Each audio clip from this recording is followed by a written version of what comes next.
From the earliest age I can remember, my lifelong goal was to become a park ranger, and my dad and I would spend every weekend hunting and camping in the Arlo Bennett National Forest.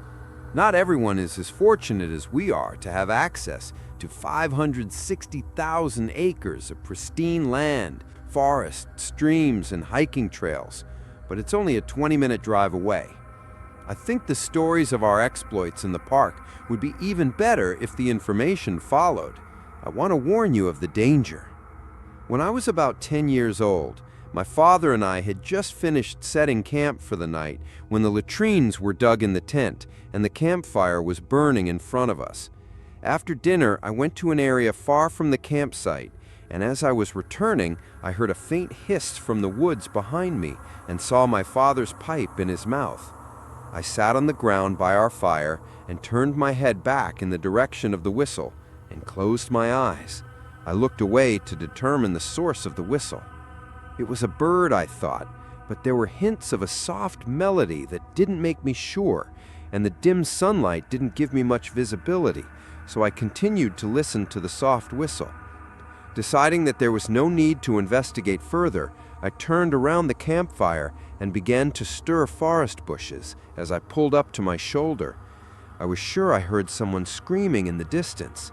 So come on and see my fight or flight response. I immediately chose the worst of all options as I stopped dead in my truck and quickly turned around the distance, and I saw what I thought was the silhouette of a man looming in the distance.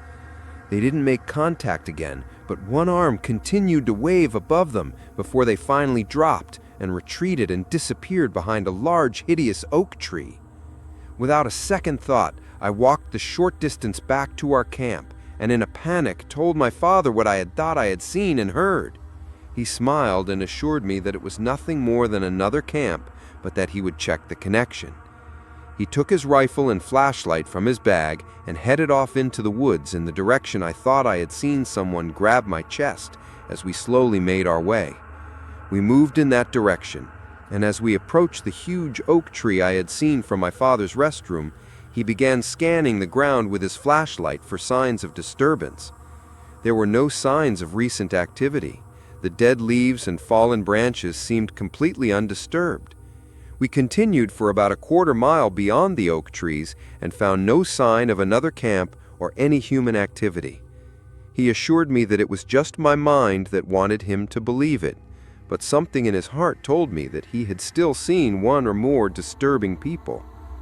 Sometime after we got back to our camp and slowly settled down near our fire, my father did something he had never done before.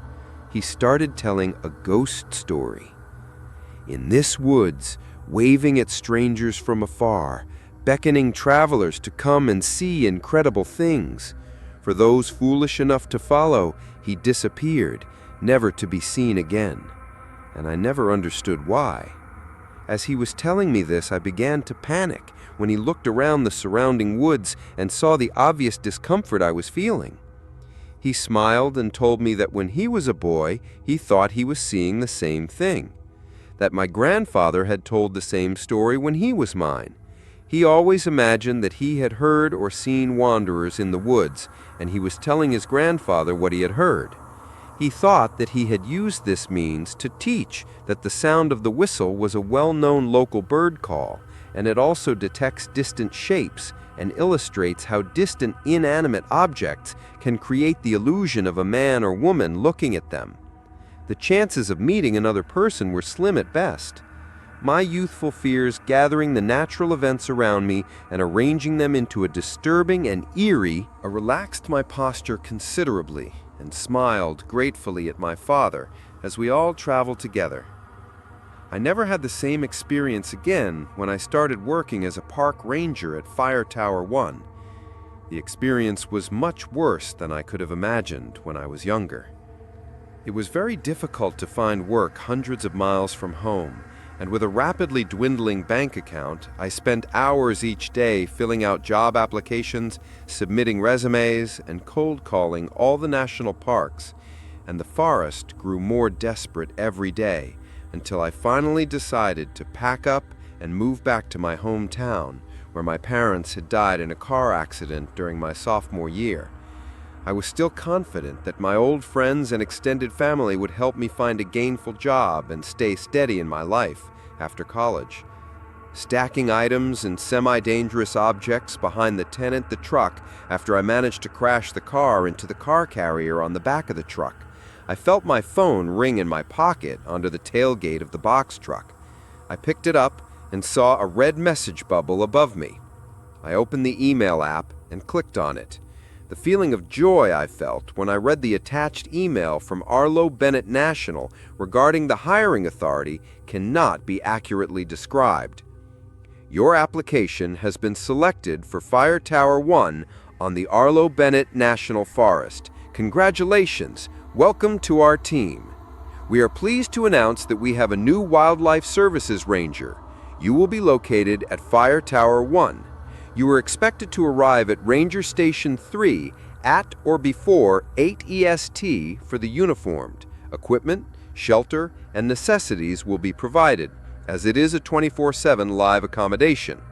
If you need to store personal items that you do not wish to store in your accommodation to be carried out upon arrival, please bring a valid driver's license and social security card. A copy of this email will be provided upon arrival. Thank you for your time, and we look forward to meeting you. Welcome to the team. Dennis Garland, Superintendent of the Arlo Bennett National Forest.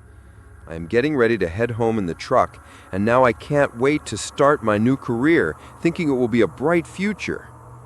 After 2 days in a horrible roadside motel, a truck in a nearly empty parking lot, a wooden side building marked Ranger Station 3. And there were 2 large SUVs parked in front of the station, but they were clearly marked as Ranger patrol vehicles. With a mixture of pride and trepidation, I walked up to the ranger station and met a man with salt and pepper hair sitting at the front desk. I introduced myself and greeted him with a deputy's handshake. He introduced himself as Superintendent Garland and explained to me that although he was never stationed on site, he made sure to meet all the new rangers personally and walk them through the process.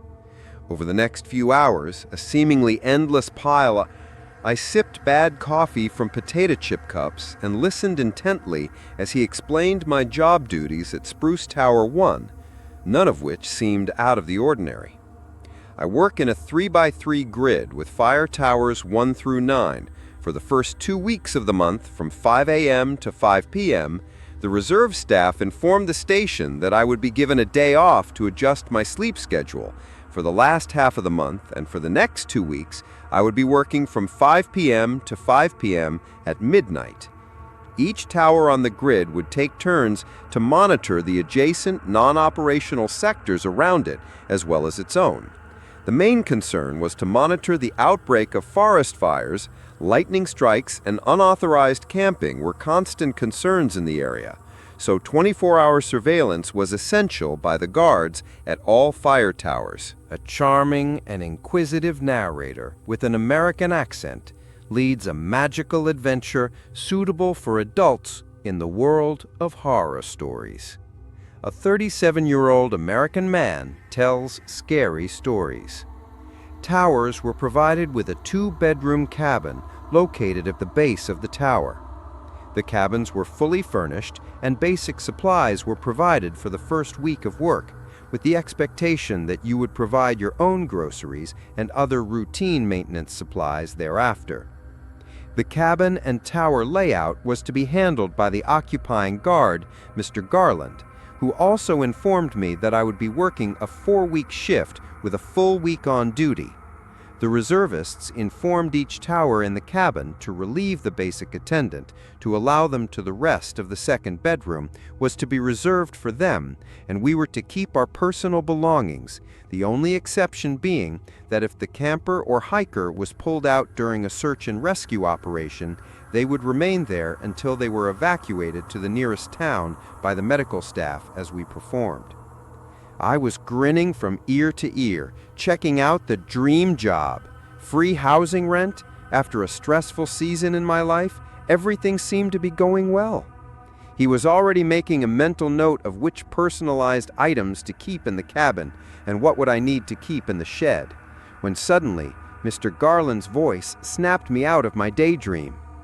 "Something else," he said, eyes locked with me. "Don't travel more than half a mile north of Tower 10. "Oh, yes, sure," I answered. "No problem." But was there any particular reason? Mr. Garland looked at me in silence for a moment, and I could tell he was coming up with a serious answer. We had tried so... He finally answered, "Bobcat and boar. Bad business." I nodded politely, but it wasn't to be a very satisfying answer. My father and I had camped in this very woods for years, and we had always known that predatory wildlife lived throughout the reserve. Unless the lynx had learned to cooperate with the bears to hunt humans, it seemed unlikely it was more dangerous than any other area. Although I had no desire to argue with my new employer, he waved me through and gave me some directions as I walked to the door. Clutching the bag they had prepared for me to leave truck, I tried to regain my enthusiasm and energy for my new job, but the warning he gave me was still in my mind. Don't go north of the tower. At that moment, I fully intended to go that way, but it would be my first week in the cabin, and the information stormed in the tower changed. There was Thomas, the guard, who was currently guarding my new tower, and there was the backup guard who filled the fire towers for a week or 3, as he helped me unload my truck and turn off the car. I listened to every piece of advice I could get. I think he had worked here as a guard for about 10 years. I was surprised to learn that he had initially been offered a permanent position in F Tower as a single reserve position with a significant increase in salary, but he had declined the offer, saying he loved to travel the different towers. And changing landscape made him seem like a genuine and very helpful person. But in the back of my mind, I wondered if there was anything to be found north of the tower that would force him to give up his position. "So I had done some hiking or camping before when off work?" I asked Thomas on our last day together as we sat in the entrance booth at the fire tower. "Yes, at least once a month." To ask Thomas about the area north of the tower, "Yes, I have a pretty good understanding of the east, south, and west, but there is a search for any decent tower to the north." I looked intently in his direction, but he never returned my gaze. Thomas stood up quickly to pack his bag without making eye contact, threw the full bag over his shoulder, and headed for the door and the narrow passage that followed the stairs as they came out. He turned the door and gave me a determined look. "North of the tower, it's not safe," he said, then turned and headed down the stairs. The cats and bears stayed out of... A charming and inquisitive narrator with an American accent leads a magical adventure suitable for adults in the world of horror stories. The way a few minutes later I heard the roar of the engine and the bear's growl, the sound of gravel under the tires as I rode the Jeep down a deserted road. I was surprised by his sudden departure and no goodbye, as if I would never see him again. But for such a friendly man, it seemed a harsh solution and a little obvious. Thomas was what I expected, but now I had the weight of a bullet in my stomach and a slight sense of fear, and the response was as quick as if he had been training. I matched the slam of the door, and I was sure it had to be worse than the wilderness out there. That evening after my shift was over, I radioed the 2 towers on my network to verify that they were safe for the shift, and after receiving a positive message from both, I proceeded to turn off all tower equipment except the radio and gather my belongings. It was daylight only, so I took the opportunity to pull some odds and ends from storage to bring to the cabin. My personal quarters were mostly organized, but still barren. A bookshelf in the corner was begging for more shredded paper. I placed the old cardboard box on the floor next to the bookshelf and sat cross-legged on the hardwood floor. I opened the box and placed some novels on the bookshelf. The lower shelves were full, and I had just started loading the top shelf. I noticed something behind the bookshelf. I reached into the corner and pulled out a worn leather book with no markings on the front or back. Opening it to the side with a leather strap label attached, I saw rolled up rings, a twisted manuscript. Not a book, so to speak, a magazine that must have belonged to the guard who had run the station before me. I decided to read it, but I decided not to throw it on the bookshelf, Mr. Garland, the next time I saw him, to return it to its rightful owner. After piling up my books, I took the cardboard box outside and started down the gravel path to the warehouse where the steel cage was to house the garbage, to try to keep the larger wildlife through it. I reached up to my thigh to retrieve the keys and put the box in. I put the key in the lock and opened the gate to drop it. But as I reached down to retrieve the box, I heard something in the distance. Daylight was a distant memory, and my eyes had not yet adjusted to years of living in the city, and I had forgotten how dark the forest could be. I didn't even think about the soft power lights. I turned on the diffused light above the shed, and the only thing that helped me see was the lamp on the front porch of the cabin, which was swallowed up by the darkness and the whistling sound. What I heard was soft and indistinct, but I could hear the rustling of leaves and the crackling of branches in the distance, with the tune that I couldn't help but hear. I was moving because I was trying to figure out which direction it was coming from, but I couldn't, as the sound seemed to come from one point. From a distance, I could also hear traces of him around me. Before Thomas left, we checked camping hermit records for gray, and none were required within 10 miles of my location. All of the more popular hiking trails were equally remote, so there was no reason for anyone to travel in this area at this time of night. The only trail here was less traveled and left to more experienced hikers of any hiking ability. Traveling these trails would also have common sense to create at night camp. As I stood there listening and watching in the dark, I couldn't help but feel like a 10-year-old boy from so many years ago. Except this time, I didn't have my father to comfort me. The night around the fire was able to explain everything in a way that I thought my imagination had just run away. And as I stood here with him, I no longer felt the whistling grow louder as it had been a distant hollow sound before I could tell. There was a source now. It was moving towards me. It was a haunting but beautiful melody. I could hear it more clearly. I could also hear a clearer sound of the rustling of leaves that was almost hypnotic. My eyes began to close and relaxation began to creep into my bony-like eyes where icy fear had been just a moment ago. I felt that it might be a good idea to go to the source of the beautiful melody, so I heard a soft voice come and see.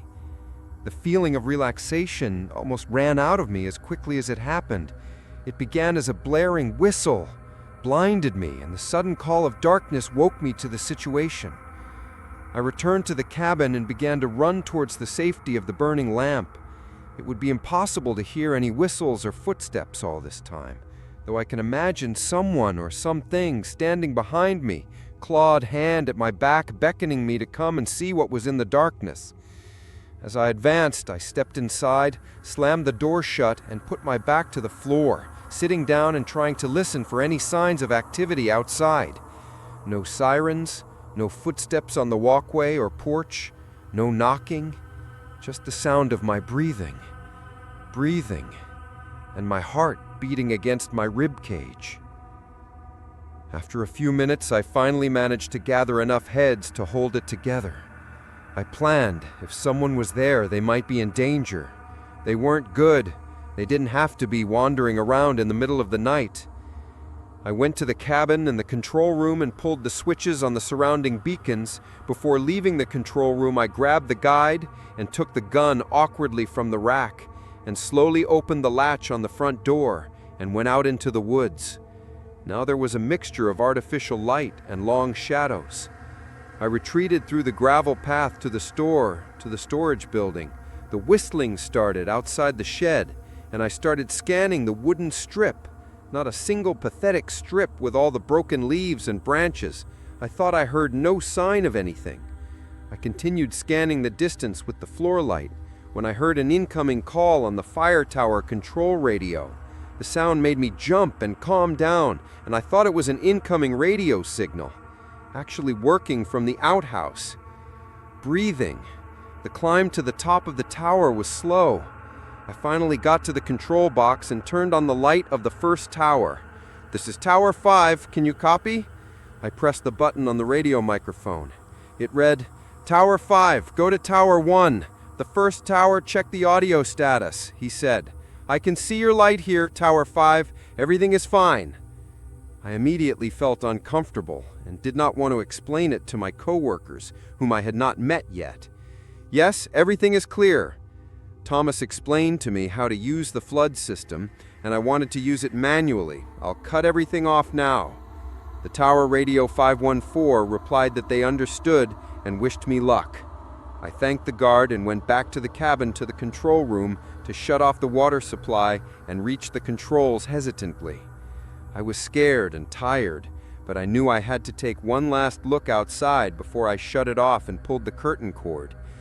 A man walks along the tree line in the dark. My heart started pounding again. I pulled my phone out of my pocket and tried to take a picture before it disappeared, but it was gone before I could put the phone back in my pocket. A digital compass appeared on the screen, the needle swaying from side to side as my hand once trembled. I managed to get over my nerves, and finally the needle came and pointed to say that north was on edge. For the next few days would be an understatement.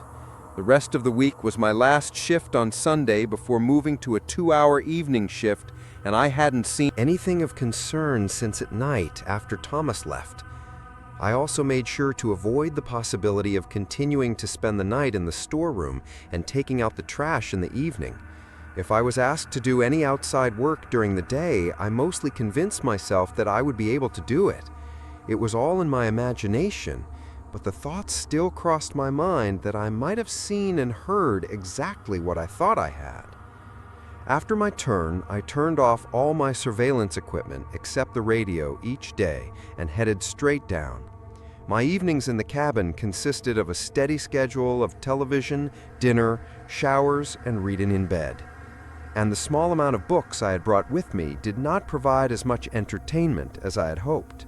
I had already read them dozens of times and played them quickly because of the few that had not lost all its appeal. And then, while I was reading something, I saw a magazine flip from the bed to the bookshelf. I picked it up and went back to bed. At first, I thought it was more than reading someone's personal information, the magazine. But the strange feeling of the place and the lack of other interesting activities made it easier than it should have been to justify reading a few pages under the covers. I flipped the cover to the first page and ran my hand over the writing. I first became acquainted with him through his clerk, Gary Vincent, whose arrival at this cabin was about 2 years before mine, and who told me of his early education and his acceptance of a position as a guard on the fire tower. The stories were quite similar in many respects, but Gary seemed to have gone through a period of desperate job hunting before he was hired here. While he was not the most active or entertaining to read, I found there was something interesting in learning about personal matters, thoughts on someone I assumed was my predecessor. Thomas also trained him, and they seemed to form a good friendship. The two camped and hiked in the area together and enjoyed their time in the cabin when Thomas felt comfortable, Gary during his R&R days. I was starting to get dizzy and started waking up when I was about a third of the way through the journal when a note brought me back to read. So it seems like something strange is going on here. I love everything about living and working here in the woods, but every now and then I feel like something is watching me. I can't put my finger on it. It's the same feeling when someone is standing behind you in the room, but they don't say anything, just an electric sensation. Last night, when I was moving the kitchen trash to the bottom of an old dumpster, when I heard a whistle in the woods. I always check my camping permit at the beginning and end of my shift, so I can get help in case of an emergency for him. The thing is, today we didn't have the permits we had registered. I tried to call the person who was whistling, but they were silent when I did. After a few minutes, the little tone was still picked up. It was the same for a minute, no more whistling.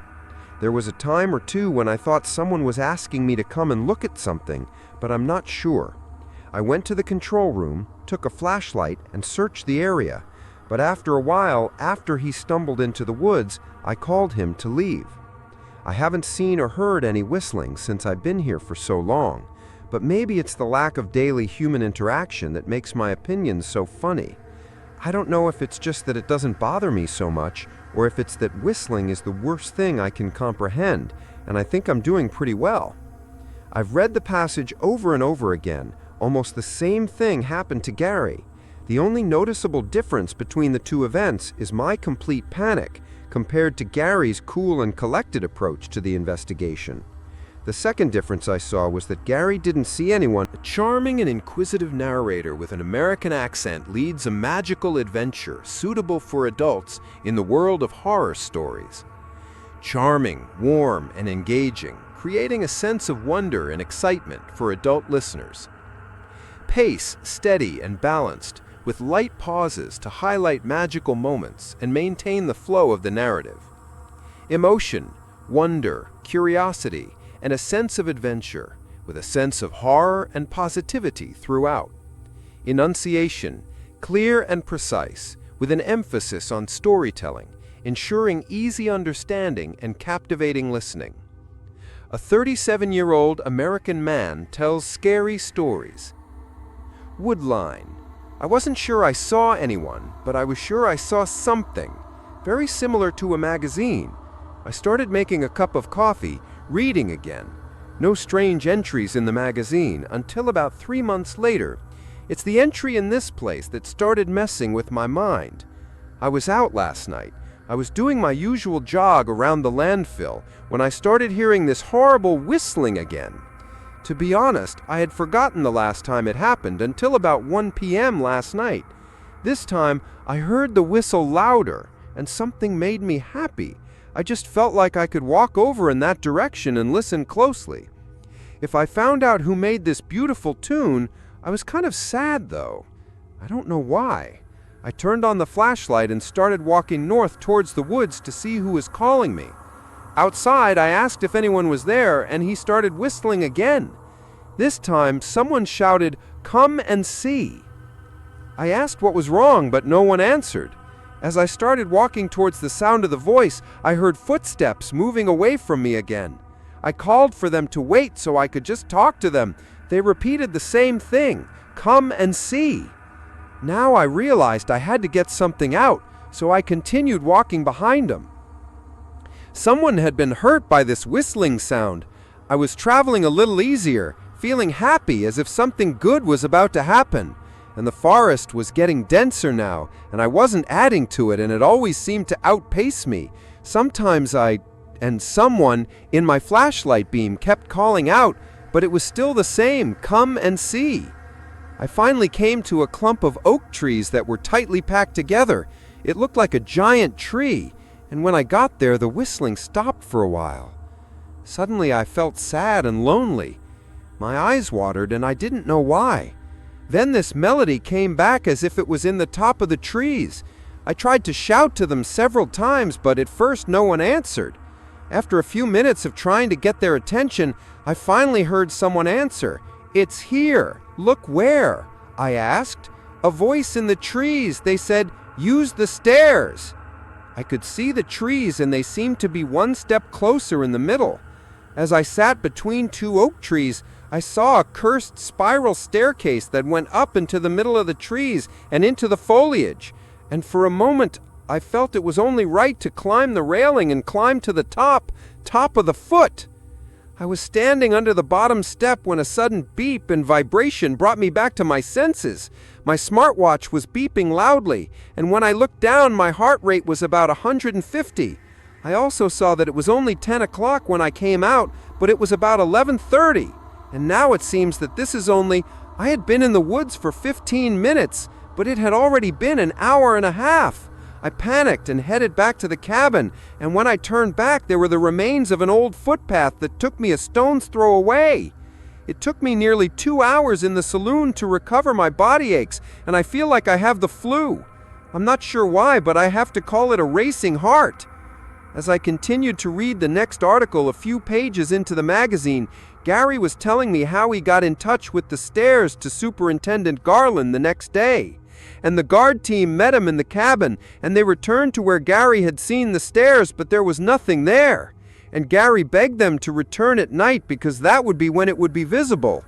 The other guards agreed to calm Gary's fears, but when they got there that evening, there were still no stairs, and the journal entries became almost incoherent. Gary was thinking about how he was going to get up the stairs. They disappeared, and why no one could find them. He admitted that he had traveled several times but never seen them again, and the absence of the whistle bothered. A charming and inquisitive narrator with an American accent leads a magical adventure suitable for adults in the world of horror stories. Style: charming, warm, and engaging, creating a sense of wonder and excitement for adult listeners. Pace: steady and balanced, with light pauses to highlight magical moments and maintain the flow of the narrative. Emotion: wonder, curiosity, and a sense of adventure, with a sense of horror and positivity throughout. Enunciation: clear and precise, with an emphasis on storytelling, ensuring easy understanding and captivating listening. A 37-year-old American man tells scary stories. Him, more than it calmed his worries. He wrote endlessly about how much he missed the beautiful tune and that it was madness, that he couldn't remember all the notes. And then there were no notes for a long time. When Gary was writing what would be the last entry in his diary, he seemed like a man who had lost his grip on reality. And reading music was not like that. Don't give me back the gift. The tune was playing in my head, though I couldn't quite remember what it sounded like, so I went back to the forgotten road I had taken north, and I traveled to those unusual trees, and there were stairs, and thank God there was no one there. They whistled or called me, but I knew I had to go. I was with them, and they were waiting for me, and the flag felt so good in my hand when I went up to my new home, where everyone was in perfect harmony. There were so many people. I had just come back here to say goodbye. Goodbye, someone was here.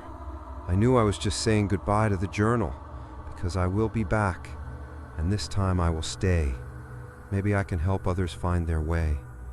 Many souls can be won if they can just let themselves go.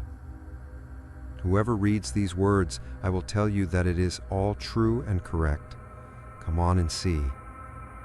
That the journal was nothing but blank pages followed by this last entry. I shivered as I closed the leather cover and looked down at an empty coffee cup. The sun was shining, and now I held it. I held the magazine in my hand like a talisman, not knowing exactly what to do, but now I had to go to my post.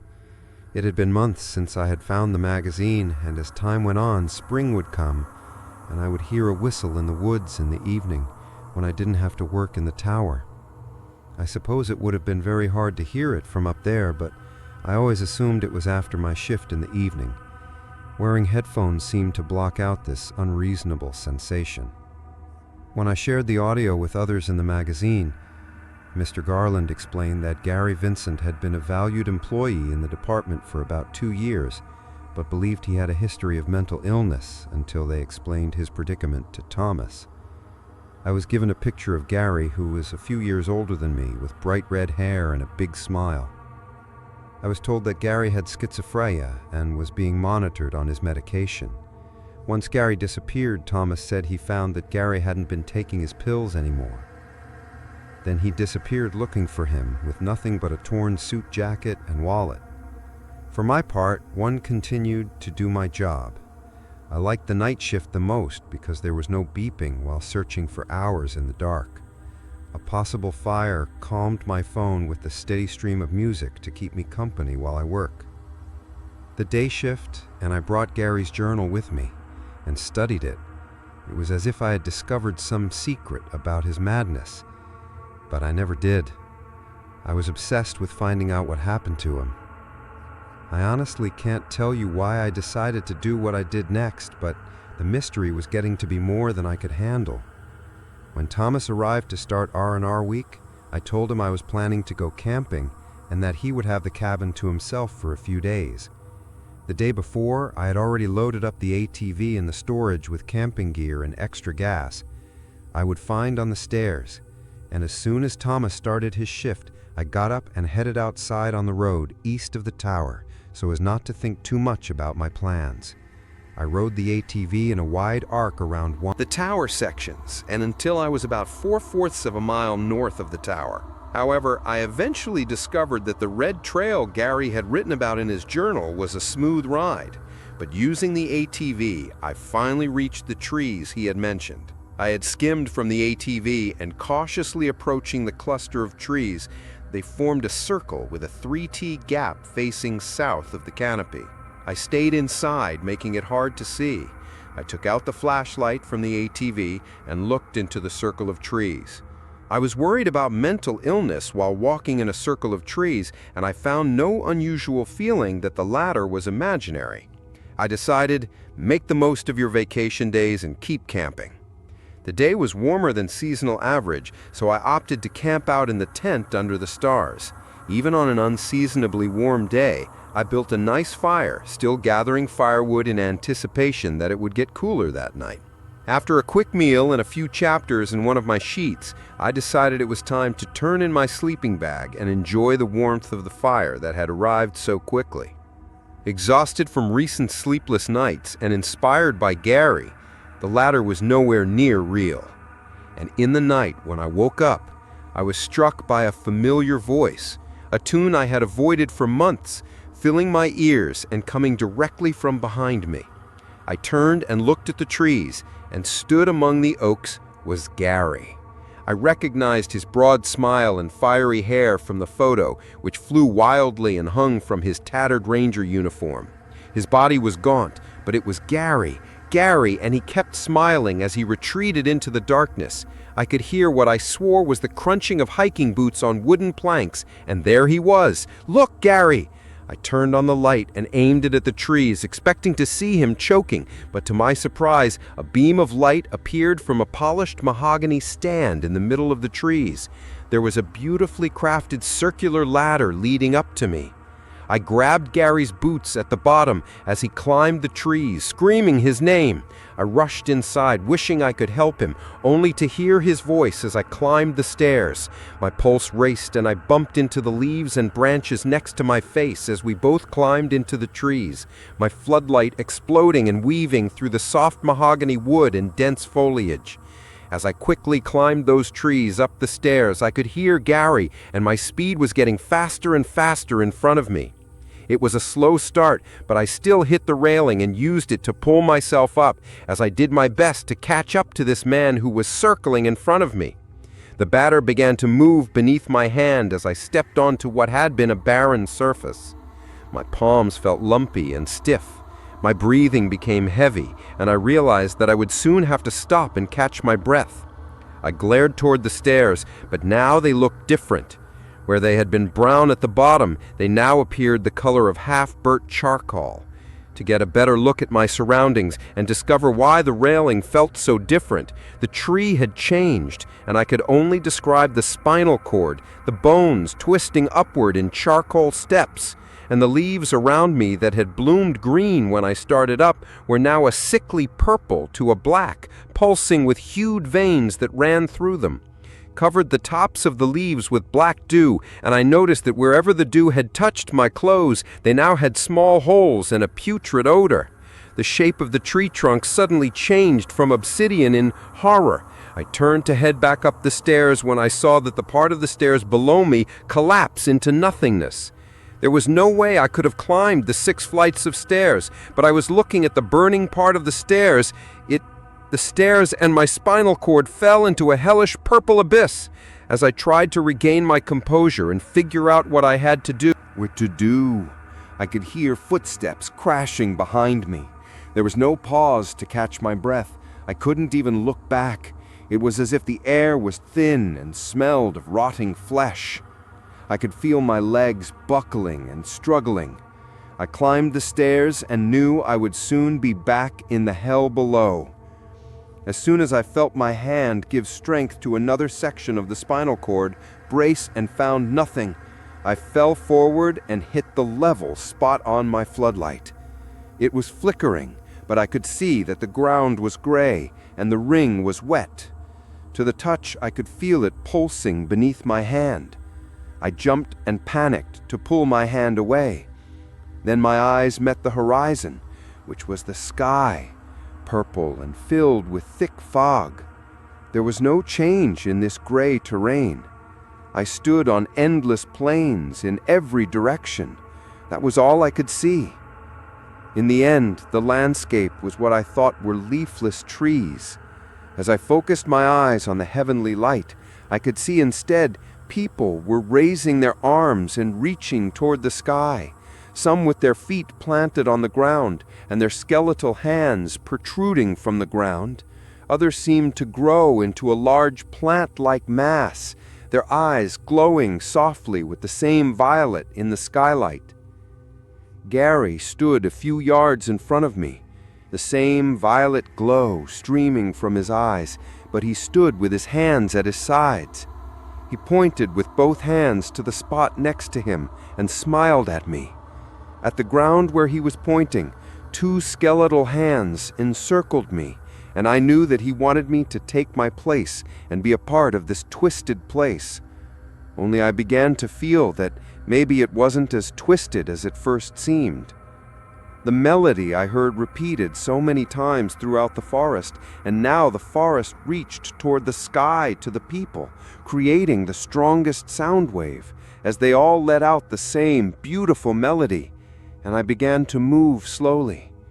Gary and I thought that everything made sense. Everyone here was happy after becoming the purple color of this world. It was starting to look pretty good to me.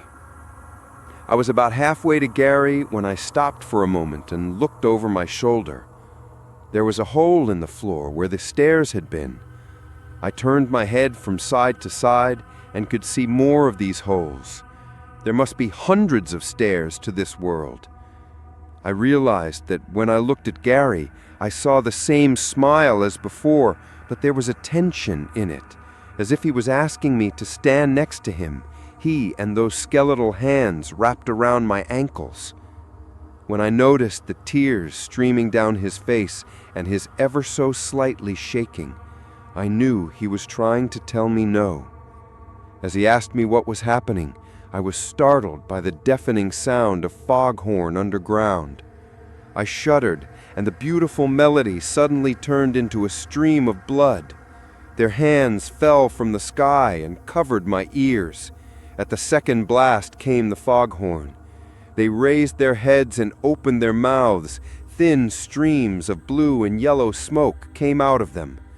In the distance, the smoke mixed in, and when I looked into the mist, I saw for the first time the outline of the thing, a huge silhouette in the mist, rising above the field as if it had risen from the ground. I could see its long, bony arms and claws grabbing people. It had two coiled horns protruding from its oval-shaped head, and its mouth, full of thin, sharp teeth, opened into a cave, shoving a handful of screaming people into its mouth while they seemed to breathe the blue and yellow smoke, was more than I could handle. I pulled my head back towards the pit and looked at Gary. He was still crying, but nodded in agreement. As I approached, I saw him now holding his skeletal hands from the same ring. I stared with Gary. I broke and looked up into the sky at the impossibly large abomination towering over the forest in me. I saw his massive hand reach out toward me in the mist. Without a second thought, A charming, inquisitive narrator with an American accent leads a magical adventure suitable for adults in the world of horror stories. As I fell into the pit again, and this time I closed my eyes as I was floating in an endless void, it was better to accept this ancient horror or add it to the Garden of Souls. The feeling of falling was horrible, and my stomach began to growl tightly. I felt it moving faster and faster as a sad purple void swirled around me. I closed my eyes and prayed that I would die. That's when I felt a sharp pain. Something hit my back. I opened my eyes, but it was pitch black now. My repulsions began to slow, and I could feel it approaching my face. My eyes began to focus on the growing light. I saw myself bumping into tree branches with my arms outstretched, briefly able to hold on to them and slowly falling. After what seemed like hours of falling, I finally hit the ground with a groan, everything turning black as I got up and opened my eyes. Through the dust, I saw the smooth mahogany stairs fading before me. My whole body shook as I raised my head and reached down to the base to get the gas can for fuel. The overturned can fell as I threw its contents down those hellish stairs. I grabbed a book of matches from my pocket and waved it. The heat wave hit me and the trees as the fire swept through the stairs. I must have put it out then, because the next thing I knew, I woke up in the hospital, and Thomas was asleep in the chair next to me, his left arm and left leg in a cast. Scratching my head, I felt like he missed me. I had hair all over my body, covered in bruises and cuts. Thomas told me they found me after he noticed smoke at Lookout 1, and when the Rangers and Forest Service arrived, they found me at the base of the tower, tree burning. I had been in the hospital for 3 days, and I have been awake and aware. And he has asked me several times what happened, but now I lied and said he wasn't sure. Mr. Garland had stopped either, and I just said I left while camping and waking up in the hospital. I wasn't fired, but I never went back. The Ranger Service investigated the fire, and while they were able to determine that it was intentionally set, I wasn't jealous of my devastated state. I found out the last time I spoke to Thomas, he told me he was accepting a full-time position at Fire Tower 1, and I wished him luck as I was taking a traveling position Forest Service. I travel the country and am currently doing a forest survey, our care. It was nice to see the country, and I still spend every available moment hiking and camping. My motivation is a little different now. Every time I travel to a new city, I always ask the people there if there are any local legends about it. I grin in the woods and always look for ladders in places, no matter where they are. I will never forget what I saw in this purple hell. What bothers me the most is the memory of those hundreds of holes that I knew would lead to hundreds of different ones. Ladders. I always listen for whistles in the woods now, and I always have an extra can. And remember, if you see a ladder in the woods, don't climb it. And so the story ends. Don't forget to subscribe to the channel and activate the bell button to receive all the stories. Like, share, and rate the story in a comment. Thank you for watching.